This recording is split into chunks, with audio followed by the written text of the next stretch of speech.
What's happening, guys? Welcome to Let's Talk Comics, and today I want to talk about a very monumental event in comic books, and one that I was able to witness and experience in real time. Superman 75, the death of Superman. I found this copy here, just basically a kind of beat up newsstand copy of Superman 75, The Death of Superman. It was in a dollar box at my local comic book shop, and I figured I could pick it up, do a video on it, talk a little bit about it or whatever. Now this is the final battle. I'll go ahead and set the stage a little bit. So the people at Marvel, at DC, had decided they wanted to shake up Superman, and how they wanted to do it was they were going to have Superman die. They created a character by the name of Doomsday. He was a brand new character, never before seen, and I think they said the reason they created him was because none of Superman's rogues gallery, none of his foes could ever physically stop Superman. You know, Brainiac couldn't beat Superman, not hand to hand, not beat up, beat down, beat to death. Brainiac, Lex Luthor, just a man. Toyman, just a man. You know, Parasite couldn't beat Superman to death or whatever. But they wanted Superman to go up against someone who was physically his equal, if not his superior. So they created Doomsday, and they decided to kill Superman off. And they were going to do it through a storyline they called The Death of Superman. At the time, Superman had there was Superman Action Comics, Adventure Comics, and Superman Man of Steel. So they had 4 titles. Each title was going to be one chapter, and then you read one, the next one would come out the next week. You would pick it up, next one would come out next week, so forth and so on, until we got to Superman 75, which was going to be the death of Superman. Now this, when this story hit, it really went mainstream.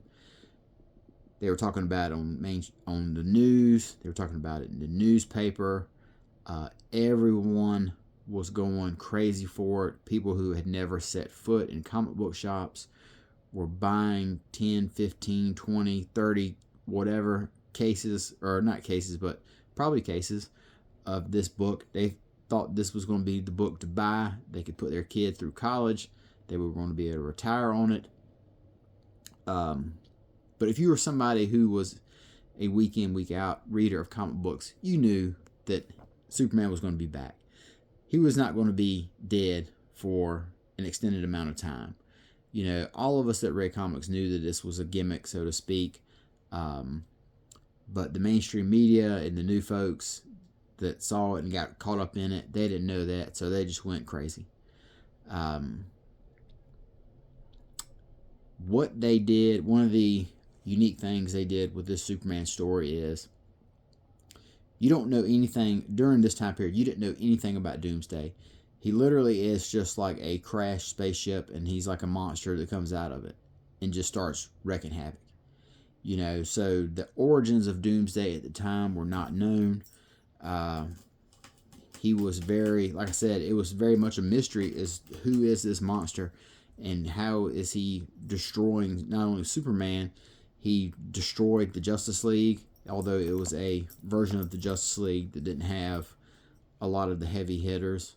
So Doomsday just basically wrecked shop throughout all of Metropolis. Superman and the Justice League were trying to do their best to stop him, save all the innocents, you know, that were getting caught up in the crossfire. One of the really cool things that, I'll go ahead and open this issue up right here so we can get on with it. And now you'll see, this is a really cool thing. You'll see this came out in 1993, and you see that this has a little 2 right here. Now this was known as the Triangle Era, and this is how you kept track of what issue of Superman came out and when.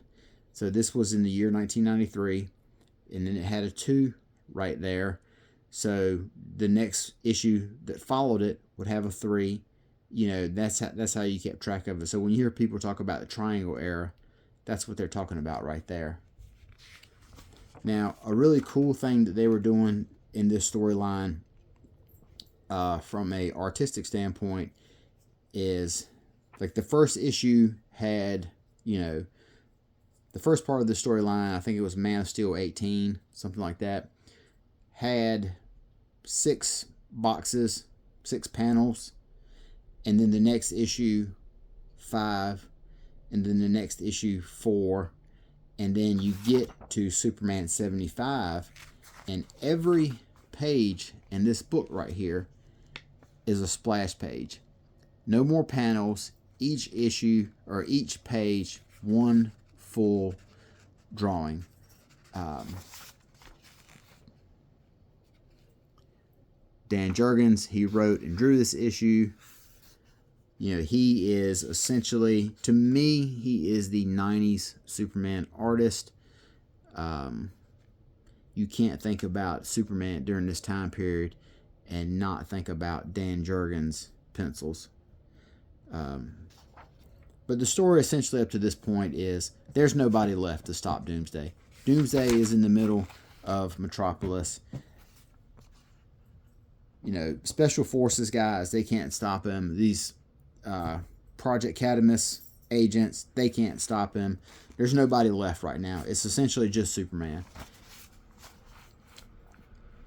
And we see Doomsday, he is just, of course, right in the middle of all of it would have to be Lois Lane, you know. Superman says right here, blast all these onlookers, and choppers are complicating matters by getting in the way. So not only do we see Superman has to defeat Doomsday, he has to worry about saving people. He has to worry about preventing, you know, helicopters from crashing, people getting stepped on, or you know, buildings exploding while they're in them. So his Superman's job is twice as hard. Jimmy's getting great shots right here, and like I said, each page is a full-on page, full-on shot. Jimmy says he's shrugging off that cannon fire like it's nothing. He's unstoppable. Lois says maybe you should retreat and get help if Jimmy's right. Superman says, too late, Lois. The JLA has already fallen, and there's too many innocents in jeopardy right now. It's up to me. He kisses Lois goodbye, which essentially is what it is. He kisses Lois and he says, just remember, no matter what happens, I'll always love you. Always. You know, Superman knows that this is a battle right here that is, one person's not going to come out of this. Whether it be Superman or Doomsday, this is for all the marbles right here. And Superman kisses her and essentially is saying, you know, no matter what happens, I love you. This is a really classic shot right here. A really classic page by Jurgens. But you see the intensity on Superman's face. You see where he's been busted up and Doomsday's spikes have penetrated him. You know, you see he's bleeding.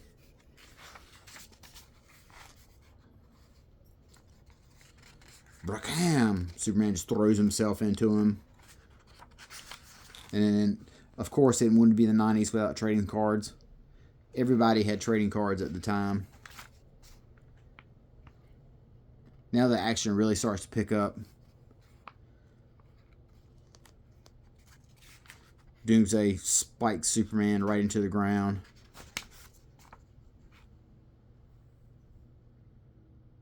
Doomsday is approaching Lois and Jimmy, and then we see Superman punches out of the ground. Punches him right in the back. And then now, the next time, obviously everybody here knows Superman comes back, so that's not a spoiler. And he fights Doomsday again. And it was, Superman even mentions this in the next time they fight in battle, that he's going to use his heat vision more. He didn't use his heat vision enough against Doomsday. You know, he kept trying to go hand to hand against him. And so he's using his heat vision here, which is probably a tactic he should have used earlier. And we see Doomsday just throws this wicked knee, cutting Superman's face. Superman taking these big punches, big shots. See Doomsday's laughing, ha ha. Superman says, I'm hurt, bad, can barely stay conscious. I got to take him down now. Kicks that thing off right there, one of those shards, and he says those bones are just extensions of his skeleton. And that really rocks Doomsday. And look, they're throwing bombs right here. They're throwing punches so hard the windows are busting out of the Daily Planet.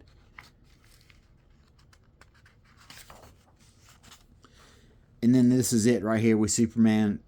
We see Superman. He says, this is it. Looks like we're both betting everything we got on this one. I got to put this guy away while I can. Superman throws a double hammer. Doomsday throws like this big uppercut. Jimmy gets the shot here because that's what Jimmy does. Ma and Pa had been watching on the news as they were covering it. And one of the most brutal things about this is they see their son die on television, but they can't speak about it to anybody. Ma and Pa can't. They have to take this secret that their son died as a hero saving Metropolis. You know, they can't share that with anybody, and they have to keep that to themselves. They knowing, you know, it was, at the time it was thought that Clark was missing in some rubble or whatever. But they knew the truth, and they knew that, you know, their son died a hero. And then we've got some onlookers. Ice and Bloodwind were members of the Justice League at the time. They showed up late. We see Doomsday's laid out. Now this folds out. Lois comforts Superman. She says the paramedics will be here any second. And the first thing Superman says, he goes, Doomsday, is he? That's his only concern was, is Doomsday stopped? Is it over? And Lois says, you know, you stopped him. You saved us all. But it's too late. For this is the day that a Superman died. And then this folds out into a 2-page. And Superman dies right here in the rubble of Metropolis with his cape blowing like a flag or whatever. And that's Superman 75. The next storyline that would take place was called World Without a Superman, which follows the fallout of the death of Superman, Funeral for a Friend, where they bury him. But this was a really cool and really interesting time to be a fan of comic books. I distinctly, one of my best memories I have is I remember when this issue came out, we could only get new comic books on Friday. And the place that sold them in the mall, they didn't open till like 4 or 5 o'clock on Friday afternoons. And I remember me and like 4 other kids had got out of school. And we went to the mall. And I distinctly remember us running like full sprint through the mall, trying to get to the comic book shop, to get in front of the other person we were with, trying to get in line to get this book here, you know. This was the newsstand. There was the direct edition, which was black bagged. It had a Memorial Superman armband, had a couple of other things in there, but this was like the basic newsstand edition. No frills. My shop I was shopping at that day, he was only allowing, you could get one of each. You could get a newsstand and you could get a premium one. Now, he started selling them that day. He started it off at cover price. And then later, towards the end of the day, by the time it was all over, he was selling the premium one for like $25, you know. day of. That's how much people were coming in and buying one. He was doing a little bit of price gouging, which is kind of shitty or whatever. But hey, people were speculating on it, so whatever, it is what it is, I suppose. But I have really great memories of when this come out, and the lead up and the hype to it. Like I said, all of us knew that Superman wasn't going to be dead forever. We knew that he would be back after a time period. I mean, hell, they go ahead and tell you after this they're not canceling the books. So you knew there was more to come. But it was definitely a very cool flashpoint moment in comic books and comic book history. And I was very glad to have been a part of it and experience it firsthand. But that is Superman 75, Death of Superman. You can probably find newsstand copies or reprints fairly cheap, maybe even in the dollar box, depending on the condition. So if you see one and if you've never read it before, it's definitely worth picking up just to see what the hype and hysteria was all about. It's a real. It was very much a everybody was on board with it. The whole Superman team, they really. I don't know if they were on board with it. I don't know if they thought it was a great idea or not. But they all understood the assignment, and everyone did a real bang up job. The art, out of this world. The story, where they I think one of the best parts about the story is they showed that Superman really exposes himself to more damage from Doomsday by trying to save everybody and making sure there's so few casualties, and that just shows to the heroic nature of Superman. But Superman 75, if you ever see a copy and you don't have one, pick it up. Great piece of comic book history. So till next time, talk to you guys later. Have a good day. Bye-bye.